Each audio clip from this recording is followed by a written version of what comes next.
এই জল হয়নি বলে ধান রই নেই, এই সবজি লাগাচ্ছি। ধান জলের সংকট প্রচণ্ড, জল নেই, একদম বৃষ্টি নেই একদম। এখনও যেহেতু সেই পরিমাণ বৃষ্টি হয়নি, তাই আমরা সবজি চাষের উপর ডিপেন্ড করে আছি। নেই বর্ষা, পড়েছে খরা, তাই মাথায় হাত চাষিদের। এই বছর নেই বর্ষা, মাথায় হাত পড়েছে চাষিদের।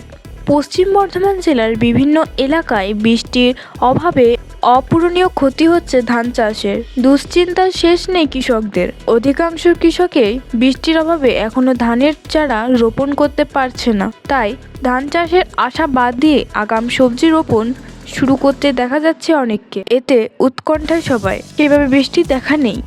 জুন মাসে বৃষ্টির ঘাটতি ছিল, জুলাইয়ে সেই ঘাটতির পরিমাণ আরও বাড়বে বলেই জেলা কৃষি দপ্তরের অভিমত।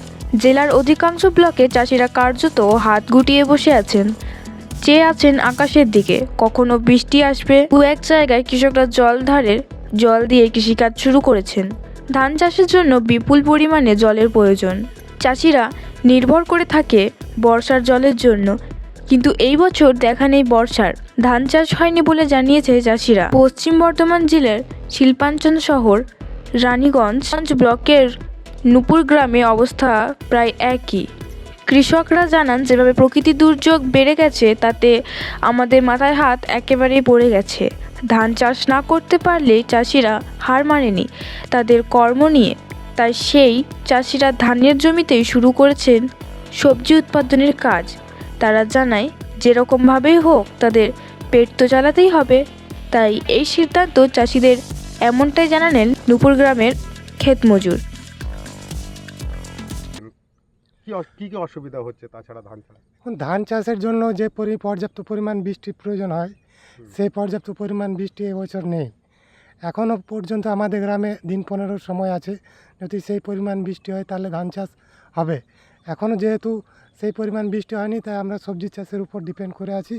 এই সবজি চাষ করে আমাদের এই ধানের অভাবটা খানিকটা হলেও পূরণ হবে। সেই জন্য আমরা এখন সবজির উপর নির্ভর করে আছি। আর এদের ক্ষেত্রে আমাদের প্রচুর লস হয়ে যাচ্ছে, গাছ রোগায় যাচ্ছে। হ্যাঁ, আর এমনি তো চাষিদের কোনো কিছু নাই তো এবছর কি ধান লাগানো হয়েছে? না, ধান লাগানো হয় না, জল নেই তো একদম, জল নেই। হ্যাঁ, তো এই যে ধান কেন লাগানো হয়নি? ধান জলের সংকট প্রচণ্ড, জল নেই, একদম বৃষ্টি নেই একদম।